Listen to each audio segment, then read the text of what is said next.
Bismillahirrahmanirrahim. Assalamu alaikum students. Hope you will be fine and safe at home. Students, today we will start lecture number 5 for science. इससे पहले हमने जो 4 lectures थे उसमें हमने इस यूनिट यानी कि माइक्रो ऑर्गेनिजम्स, हेल्थ और डिजीज़ के बारे में पढ़ा। उम्मीद है कि आपको पता चल गया होगा कि माइक्रो ऑर्गेनिजम्स जो होते हैं वो क्या होते हैं और इनकी कितनी टाइप्स होती हैं और ये इनका मोड ऑफ ट्रांसमिशन क्या है। अब आपने ये देखना है आज की रीडिंग पे, जो कि है पेज नंबर 15 पे, कि माइक्रो ऑर्गेनिज्म किसी भी जानदार की बॉडी में एंटर कैसे होते हैं। So let's start reading first. Microorganisms can enter the body through nose and mouth when you breathe, eat or drink. Disease is often spread through coughing, spitting, sneezing. The common cold and measles are examples.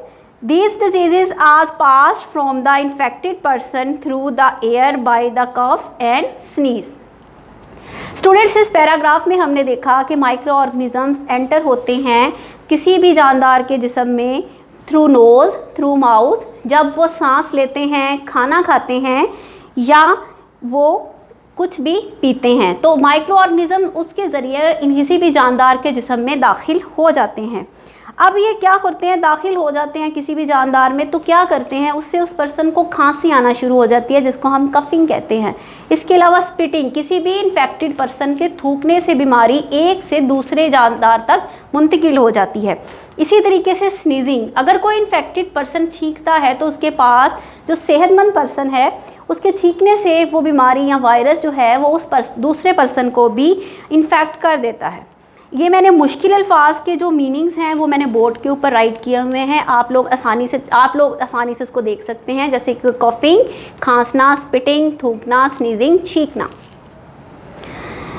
इसके अलावा आपने अपनी ज़िंदगी में कभी ना कभी आप लोगों ने स्टूडेंट्स इस चीज़ का एक्सपीरियंस किया होगा कि अगर किसी को ज़ुकाम होता है और अगर वो किसी ऐसे पर्सन के पास बैठता है जिसको ज़ुकाम नहीं है, तो कुछ टाइम के बाद वो जो है वो पर्सन भी जो हेल्दी था उसको भी ज़ुकाम की जो सिम्टम्स हैं वो आना शुरू हो जाती हैं। क्योंकि उस पर्सन के जिसको ज़ुकाम था उसके छींकने से, उसके खांसने से वो बीमारी जो है वो वायरस जो है या उसके सांस लेने से हवा में मुंतकिल हुआ और दूसरे पर्सन ने उस हवा में जब सांस लिया तो वो क्या हुआ, उसकी बॉडी के अंदर वो चीज़ एंटर हो गई और उसने भी उसको इन्फेक्ट कर दिया। स्टूडेंट, आजकल जो वर्ल्ड वाइड इशू है बीमारी के हवाले से वो है कोविड-19, यानी कि जिसको हम आम तौर पर कोरोना के नाम से जानते हैं। ये बीमारी ऐसी है जो कि बहुत जल्दी से फैलती है। अगर किसी पर्सन को ये खुदा न खास्ता बीमारी डायग्नोज होती है तो कहा जाता है कि उसको फ़ौरन से आइसोलेट कर दें दूसरे हेल्दी पर्सन से। वो रीज़न क्या है, क्योंकि ये वायरस ईज़िली ट्रांसफ़र हो जाता है इन्फेक्टेड पर्सन के खांसने से या उसके छींकने से या उसके हवा में सांस लेने से। तो स्टूडेंट्स, इससे बचने के लिए बेहतर है कि सोशल डिस्टेंस मेंटेन रखें, चाहे वो घर हैं या आउटसाइड द होम हैं। इसके अलावा जहाँ तक मुमकिन हो सके अपने घरों में रहें और बहुत ही शदीद ज़रूरत के पेश नज़र आप लोग घर से बाहर आएँ। स्टूडेंट्स, हम दोबारा से चलते हैं अपनी रीडिंग की तरफ। नेक्स्ट पैराग्राफ की मैं रीडिंग स्टार्ट करने लगी हूँ। Some diseases are spread through direct contact. They can also enter the body through cuts in the skin. अब कुछ ये बीमारियां ऐसी होती हैं कि जब किसी पर्सन के डायरेक्ट कांटेक्ट से फैल जाती हैं, यानी उसे हाथ मिलाने से, या अगर किसी पर्सन ने हाथ मिलाया है तो उसके पास अगर उसको कोई पर्सन अफेक्टेड था किसी भी बीमारी से, तो वो जो इस तरह माइक्रो ऑर्गेनिज्म से फैलती हैं, तो जो हेल्दी पर्सन की बॉडी में कोई कट होगा तो वो वायरस या जो भी माइक्रो ऑर्गेनिज्म होगा उसके कट के थ्रू बॉडी के अंदर एंटर हो जाएगा और वो बीमारी की सिम्टम देना स्टार्ट कर देगा। इसके अलावा जो माइक्रो ऑर्गेनिज्म के ट्रांसफ़र होने का, यानी कि बॉडी के अंदर एंटर होने का जो एक ज़रिया बनते हैं, जो बिग सोर्स बनते हैं, वो हैं इंसेक्ट्स। अब इंसेक्ट्स जो हैं वो कैसे किसी भी जानदार के अंदर एंटर होते हैं या उसको इन्फेक्ट कैसे कर देते हैं, अब मैं इस पैराग्राफ की रीडिंग स्टार्ट करने लगी हूँ। Insects to pass on disease to human. Insect pass on harmful germs by biting humans and feeding on their blood. The bite of female mosquito can cause malaria. Students, आप लोगों ने कभी ना कभी एक बीमारी है मलेरिया जिसका नाम सुना होगा, और कहा जाता है कि ये मच्छरों के काटने से बीमारी होती है। अभी जैसे कि हमने इस पैराग्राफ में पढ़ा कि कीड़े भी होते हैं, यानी इंसेक्ट भी बीमारियों को फैलाने का बायस बनते हैं। उसमें उसकी एग्जांपल में हमने देखा कि मलेरिया जो है वो फीमेल मॉस्किटो के बाइट करने से क्या होता है, किसी भी पर्सन को हो जाता है। इसी तरीके से जो और बीमारियां किसी भी इंसेक्ट के थ्रू होती हैं उनमें आता है yellow fever, plague. Yellow fever आमतौर पर कहा जाता है ये एक बुखार की किस्म है जिसको हम कहते हैं पीला बुखार। बोर्ड के ऊपर आप इसका मीनिंग देख सकते हैं। प्लेग, टाउन, टाइफस, ये भी एक बुखार की एक ख़ास किस्म होती है। इस किस्म की बीमारी में जिस्म के ऊपर दाने बन जाते हैं। अच्छा जी, अब हम और स्लीपिंग सिकनेस, यानी कि ये भी स्लीपिंग सिकनेस से मुराद है कि बहुत ज़्यादा नींद आने की बीमारी। ये नहीं कि अगर कोई मतलब 4 घंटे सोता है, 10 घंटे सोता है, इस तरह नहीं। मतलब इसमें ये होता है कि body all the time sleepy feel करती है, यानी बॉडी उसकी एक्टिव नहीं होती अगर खुदा ना खास्ता किसी को ये बीमारी होती है। तो ये हमारे ये जो बॉडी के अंदर बीमारियाँ फैलाने का जो चीज़ बायस बनती है वो हैं इंसेक्ट्स। इसके अलावा अब ये कौन से इंसेक्ट्स हैं जो हमने अभी डिजीज़ जिसको हमने डिस्कस किया, वो कौन से ऐसे इंसेक्ट्स हैं जो इन डिजीज़ का जो है वो मेन कॉज बनते हैं। इनमें आ जाते हैं मॉस्किटोज़ यानी मच्छर, फ्लीज़ जिसको हम पिस्सू भी कहते हैं, यानी कि ये ऐसा कीड़ा होता है जो किसी भी जानदार का खून चूसते हैं। इसके अलावा बग्स, खटमल एंड सैंड फ्लाइज यानी कि मक्खियाँ होती हैं जो कि इस किस्म की बीमारियों को फैलाने का बायस बनती हैं। नेक्स्ट पैराग्राफ की अगर हम रीडिंग स्टार्ट करें तो उसमें है infection can be cause by different types of worms. इसी तरीके से अभी हमने जो रीज़न पढ़ी कि जो बीमारियां जो होती हैं या कोई इन्फेक्शन होता है वो इंसेक्ट से होता है, इसके साथ साथ मुख्तलिफ़ किस्म के वॉर्म्स यानी कीड़े भी किसी भी किस्म के इन्फेक्शन को कॉज करने का रीज़न होते हैं। For example, hookworm larvae can burrow through human skin. Once it is under the skin, it can get into the bloodstream. It is then carried to the other parts of the body in the blood. अब यहाँ पे hookworm जिसको हम फेमिलियरली जो आमतौर पर हम इसको पेट के कीड़ों के नाम से जानते हैं, ये इंसान की बॉडी में किसी भी सुराख से या किसी के थ्रू दाखिल हो जाते हैं और फिर ये क्या करते हैं, उसके अंदर दाखिल होने के बाद क्या होते हैं, ये ब्लड के अंदर मिल जाते हैं, उसको साथ मिक्स हो जाते हैं और फिर ब्लड पूरी बॉडी में जहाँ जहाँ सर्कुलेट करता है तो ये कीड़े वहाँ तक ब्लड के थ्रू आसानी से पहुँच जाते हैं।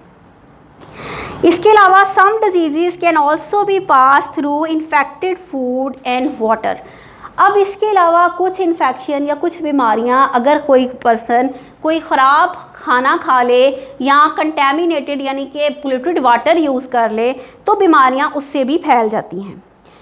When the food is left in the open for some time, germs such as bacteria and fungi can fall on it. The germs begin to breed in the food. जैसे कि अगर आप खाना बहुत देर तक अनकवर्ड किसी प्लेस पे रख दें, आपने खाने को कवर नहीं किया, आपने उसको प्लेस काफ़ी देर इस्तेमाल भी नहीं किया और वहाँ पे फिर क्या होता है कि जब उसको कवर नहीं करेंगे तो उसके अंदर बैक्टीरिया या फंजाई जो है वो उसके ऊपर आ जाते हैं, प्रोड्यूस होना शुरू कर देते हैं और वो अपनी ब्रीडिंग उस फूड पे स्टार्ट कर देते हैं। अगर कोई पर्सन ऐसा खाना खा ले तो उसके अंदर जो बीमारियां पैदा हो सकती हैं उनमें से जो मेजर बीमारी जिसको गर्मियों में ख़ास तौर पर ये बीमारी बहुत सारे लोग इसका शिकार होते हैं, जिसको हम कॉलेरा कहते हैं यानी कि हैज़ा, जो कि गंदा पानी पीने से यानी कि ख़राब यानी कि साफ़ पानी के साथ अगर कहीं से गंदे पानी की आमेजिश हो गई है या पानी को आपने अच्छे तरीके से प्रॉपर कवर नहीं किया, साफ़ बर्तन में उसका इस्तेमाल नहीं किया, तो ये बीमारी उन लोगों को हो जाती है। इसके अलावा साथ साथ टाइफाइड, ये ऐसी बीमारियां हैं जो कि हम इन्फेक्टेड फूड या वाटर इस्तेमाल करें तो ह्यूमन बॉडी के अंदर एंटर हो जाती हैं।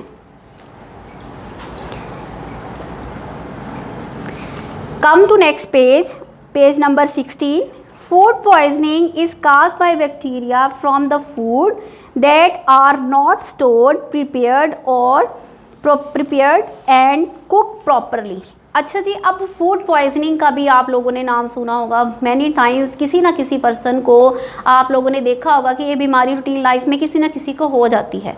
अब इस बीमारी के होने का रीज़न ये होता है कि ये बीमारी एक बैक्टीरिया की वजह से होती है। वो बैक्टीरिया खाने के अंदर एंटर कैसे होता है, अब उसकी रीज़न ये हो सकती है या तो खाने को प्रॉपर्ली आपने स्टोर नहीं किया, यानी कि उसको ना तो प्रॉपर्ली कवर किया, ना उसको पकाने अच्छे तरीके से उसको लाया गया या उसको पकाया गया अच्छे तरीके से नहीं है, और फिर उसको क्या किया कि उसकी तैयारी में कोई कमी रह गई, यानी कि उसको कोई आपने ऐसी चीज़ इस्तेमाल कर ली जो कि अच्छे तरीके से वॉश नहीं थी, डायरेक्टली बाज़ार से लेकर आए और उसको पकाने के लिए रख दिया बगैर धोए, या आपने उसको पकाने के बाद बाहर ही रखा, उसको फ्रिज के अंदर नहीं रखा।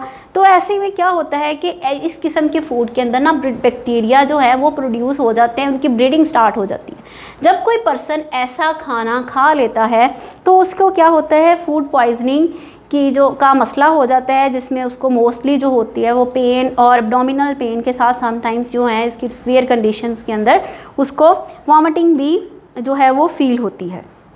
स्टूडेंट्स, उम्मीद है कि आपने आज हमने अभी तक फ़िलहाल हमने जो micro organisms enter the body ये जो जिस तरीके से पढ़ा है आपको समझ आ गई होगी। हमारा नेक्स्ट जो टॉपिक है वो है germs in food. Germs needed certain condition to breed. They cannot breed in food if it is kept very dry or frozen. अच्छा जी, हम ये अभी पिछले से हम ये रीड कर रहे हैं कि जो जर्म्स हैं वो खाने के अंदर प्रोड्यूस हो जाते हैं या बैक्टीरिया जो हैं वो खाने के अंदर एंटर हो जाते हैं। तो इसमें ये है कि बैक्टीरिया जर्म्स जो होते हैं और जो हैं वो ख़ास किस्म की अगर कंडीशंस होती हैं तो वो क्या होगा, खाने के अंदर प्रोड्यूस होगा। ऐसा नहीं है कि हर खाने के अंदर फ़ौरन से ही जर्म्स प्रोड्यूस हो जाएँ। उसके लिए भी ये रीज़न है कि अगर आपका खाना क्या हो कि उसको आपने बहुत ज़्यादा ड्राई होगा, या अभी हम अपने खाने को बचाने के लिए समटाइम क्या होता है कि हम बाज़ार से मीट वगैरह लेकर आते हैं, रूटीन जो यूज़ अपनी जो है ज़रूरत का तो इस्तेमाल कर लिया, और एक्स्ट्रा जो होता है हम अपने फ्रीज़र में उसको स्टोर कर देते हैं। उसकी रीज़न ये होती है कि बैक्टीरिया उसके अंदर जो है वो ग्रो नहीं कर पाता, और फिर क्या होता है कि खाना जो है वो ख़राब होने से बच जाता है। अगर बहुत ज़्यादा अगर फूड ड्राई है या उसके अलावा उसको आपने फ्रीज़ किया हुआ है तो ऐसे खाने के अंदर जरासीम की प्रोडक्शन की जो है वो क्वांटिटी कम होती है। ये भी आप ख़ास लिमिट तक जो है उन चीज़ों को स्टोर कर सकते हैं एक ख़ास हद तक। उसके बाद आप इनको अगर इस्तेमाल नहीं करेंगे तो वो फिर उस टेम्परेचर पे जो जरासीम होते हैं वो इनके अंदर पैदा होना शुरू हो जाते हैं। If food has been sterilized, it can be kept free from germs. Eating fresh vegetables that have been washed may also lead to illness. अच्छा जी, अब ये देखिए, if food has been sterilize, अब फूड को आप स्टेरिलाइज कैसे करेंगे, कैसे मतलब कि अगर आप बाज़ार से मीट लाते हैं, सब्जियां लाते हैं, फ्रूट्स लाते हैं, तो फर्स्टली आपको उनको पहले प्रॉपरली वॉश करना चाहिए। आप उसको अच्छे तरीके से वॉश करें, उसको ड्राई करें, उसको फिर इस्तेमाल करें। लेकिन अगर आप लाए हुए खाने को इस्तेमाल करने से पहले धोते नहीं हैं, उसको प्रॉपरली उसको वॉश नहीं करते, तो क्या होता है कि वो जो खाना आपके लिए बेनिफिशियल होना था वो हार्मफुल हो जाता है और बहुत सारी प्रॉब्लम्स का जो है वो बाइस बनता है। ईटिंग, अच्छा वो प्रॉब्लम्स अगर हो गई हैं तो अनवॉश फूड अगर किसी ने किया है तो उससे क्या होगा। Eating unwashed spoiled food or uncovered food is also one of the main ways germs get into your body. अब जाहिर है कि खाने को लेकर आए, किसी भी फ्रूट को या किसी भी वेजिटेबल को बाहर से लेकर आए हैं, उसको धोया नहीं है, उसको प्रॉपरली, क्योंकि आपको पता है कि इन फ्रूट्स पे या वेजिटेबल्स पे डिफरेंट किस्म के स्प्रेज वगैरह किए जाते हैं ताकि ये किसी भी किस्म के वो उनकी प्रॉपर जो है वेल ग्रोथ के लिए होते हैं। तो फिर अगर आप इस ऐसे फ्रूट्स को या ऐसे वेजिटेबल्स को आप बग़ैर धोए इस्तेमाल करेंगे तो जब आप उसको खाएंगे तो जरासीम आपकी बॉडी के अंदर एंटर हो जाएंगे, और जब बॉडी के अंदर जरासीम एंटर होते हैं तो ऑब्वियसली वो बहुत सी बीमारियों का बायस बनते हैं। Processed food are kept safe as they are sealed in plastic or tins. Air is kept away from the food. अच्छा जी, प्रोसेस्ड फूड कौन से होते हैं?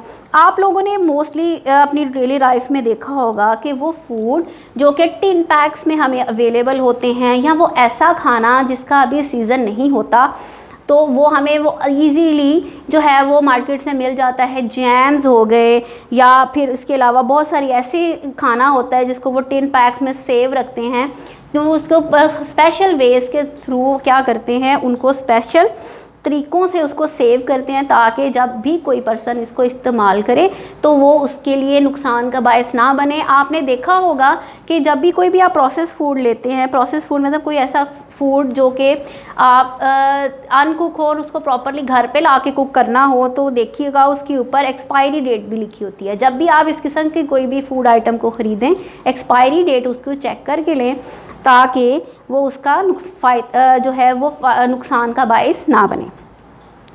सम food can be kept from going bad by the use of chemicals. अच्छा जी, foods को हम देखते हैं कि फ़ूड को नुकसान से बचाने के लिए ऐसा क्या किया जाता है। अब उसके अंदर जो है वो स्पेसिफ़िक किस्म के केमिकल्स को एंटर किया जाता है, जिसको हम आम ज़ुबान में फूड प्रिजर्वेटिव्स कहते हैं। ये क्या करते हैं, when certain chemicals are added to food, germs cannot breed in it. Foods that have been packed in the factory usually have chemical preservatives added to them. अच्छा जी, वो फूड जो कि आपको मार्केट में पैक मिलते हैं, जैसे कि आपने देखे होंगे जैम्स या कोई डेयरी जैम्स वगैरह, इसके अलावा आपने और पिकल्स वगैरह जो कि मार्केट में हमें अवेलेबल होते हैं, इनको स्टोर रखने के लिए, लॉन्ग टाइम स्टोरेज के लिए इसके अंदर स्पेसिफिक केमिकल्स का इस्तेमाल किया जाता है, जिसको हम फूड प्रिजर्वेटिव्स कहते हैं। ताकि इसका इस्तेमाल करने की रीज़न क्या है कि इसके अंदर जर्म्स जो हैं, अगर ये लॉन्ग टाइम तक रहें तो ये इसके अंदर जर्म्स ग्रो ना कर सकें और फिर इसका हमें फ़ायदा हो।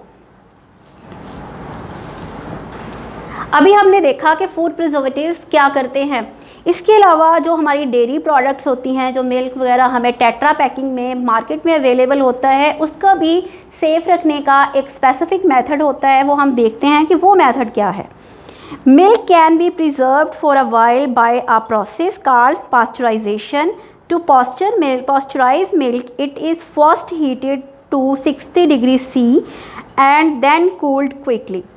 Most of the germs are killed off in this process. अच्छा जी, आप लोगों ने मोस्टली अपनी रूटीन लाइफ में या डेली लाइफ में कभी ना कभी टेट्रा पैक मिल्क इस्तेमाल किया होगा, क्योंकि टेट्रा पैक मिल्क वो मिल्क है जो हमें मार्केट में किसी भी जो है वो टेट्रा पैक में अवेलेबल होता है। Like milk pack, such type of milk are the examples of tetra pack milk. इसमें क्या किया जाता है, अब पास्चराइजेशन है क्या, इसमें दूध के अंदर जितने भी जरासीम होते हैं उसको किल करने के लिए उसको अल्ट्रा हाई टेम्परेचर, यानी कि यहाँ पे जो टेम्परेचर मेंशन है दैट इज़ 60 डिग्री सेल्सियस, इसके ऊपर उसको जो है वो गर्म किया जाता है। फिर स्पेसिफिक टाइम के लिए उसको गर्म करते हैं। गर्म करने के बाद जब वो हो जाता है तो उसके बाद उसको क्विकली जो है वो उसको कूल डाउन करते हैं। तो इस तरह क्या होता है कि उसको हाई टेम्परेचर पे किल करने से बहुत सारे जर्म्स जो हैं जो दूध के अंदर मौजूद होते हैं वो ख़त्म हो जाते हैं, और वो जो एक आपके पास जो मिल्क प्रोडक्ट आती है वो सेफ़ आती है। इस तरीके को हम कहते हैं